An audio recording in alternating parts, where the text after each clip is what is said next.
محرم کا مہینہ آ رہا تھا مگر سلطانہ کے پاس کالے کپڑے بنوانے کے لیے کچھ بھی نہ تھا۔ مختار نے لیڈی ہملٹن کی ایک نئی وضع کی قمیض بنائی تھی جس کی آستینیں کالی جارجٹ کی تھی۔ اس کے ساتھ میچ کرنے کے لیے اس کے پاس کالی ساٹن کی شلوار تھی جو کاجل کی طرح چمکتی تھی۔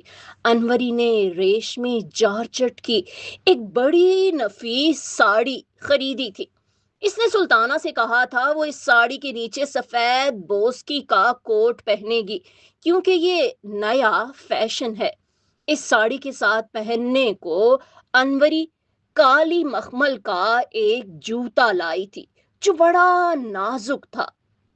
سلطانہ نے جب یہ تمام چیزیں دیکھیں تو اس کو اس احساس نے بہت دکھ دیا کہ وہ محرم منانے کے لیے ایسا لباس خریدنے کی استطاعت نہیں رکھتی۔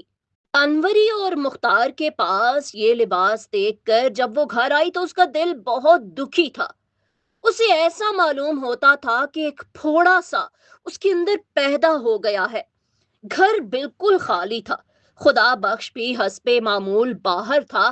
دیر تک وہ دری پر گاؤ تکیا کو سر کے نیچے رکھے لیٹی رہی، پر جب اس کی گردن اونچائی کے باعث اکڑ سی گئی تو وہ اٹھ کر بیلکنی میں چلی گئی تاکہ غم افزا خیالات کو اپنے دماغ سے نکال دے۔ سامنے پٹڑیوں پر گاڑیوں کے ڈبے کھڑے تھے پر انجن کوئی بھی نہیں تھا۔ شام کا وقت تھا، چھڑکاؤ ہو چکا تھا، اس لیے گرد و غبار دب گیا تھا۔ بازار میں ایسے آدمی چلنے شروع ہو گئے تھے جو تانگ جھانگ کرنے کے بعد چپ چاپ گھروں کا رخ کرتے ہیں۔ ایسے ہی ایک آدمی نے گردن اونچی کر کے سلطانہ کی طرف دیکھا۔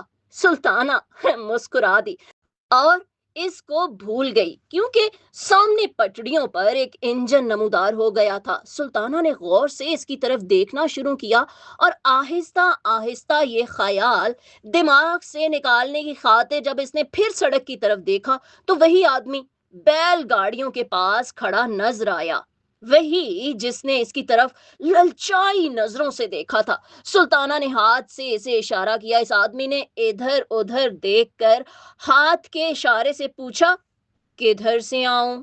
سلطانہ نے اسے رستہ بتا دیا۔ وہ آدمی تھوڑی دیر کھڑا رہا مگر بڑی پھرتی سے اوپر چلا آیا۔